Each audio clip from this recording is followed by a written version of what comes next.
ଅନୁପ୍ରଭା। ମୁଁ ଆପଣଙ୍କୁ କଇଁଥ ଚଟଣି କରି ଶିଖାଇବି।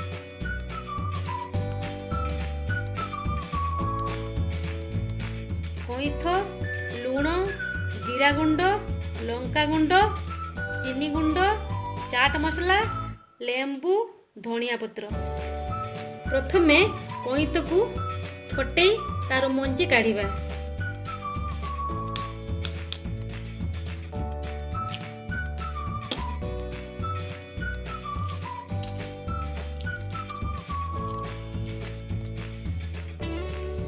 କଇଁଥକୁ ଭଲ ଭାବରେ ଚଉଟିବା ଓ ତାର ମଞ୍ଜି କାଢ଼ିଦେବା।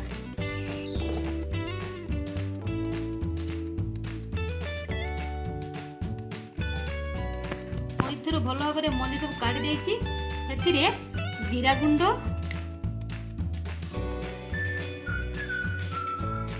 ଗୋଟେ ଚାମଚ ଲଙ୍କା ଗୁଣ୍ଡ, ଚିନି ଗୁଣ୍ଡ,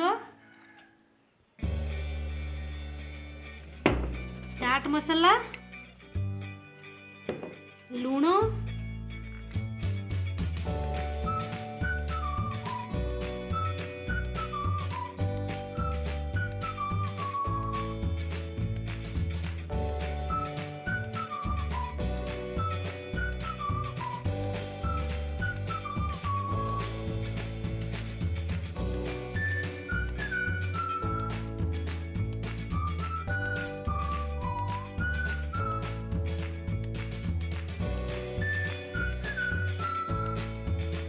ଯଦି ମୋ ରେସିପି ଆପଣମାନଙ୍କୁ ଭଲ ଲାଗୁଛି ତେବେ ଲାଇକ୍ ଓ ସେୟାର କରନ୍ତୁ ଓ ସବସ୍କ୍ରାଇବ୍ କରିବାକୁ ଭୁଲନ୍ତୁ ନାହିଁ।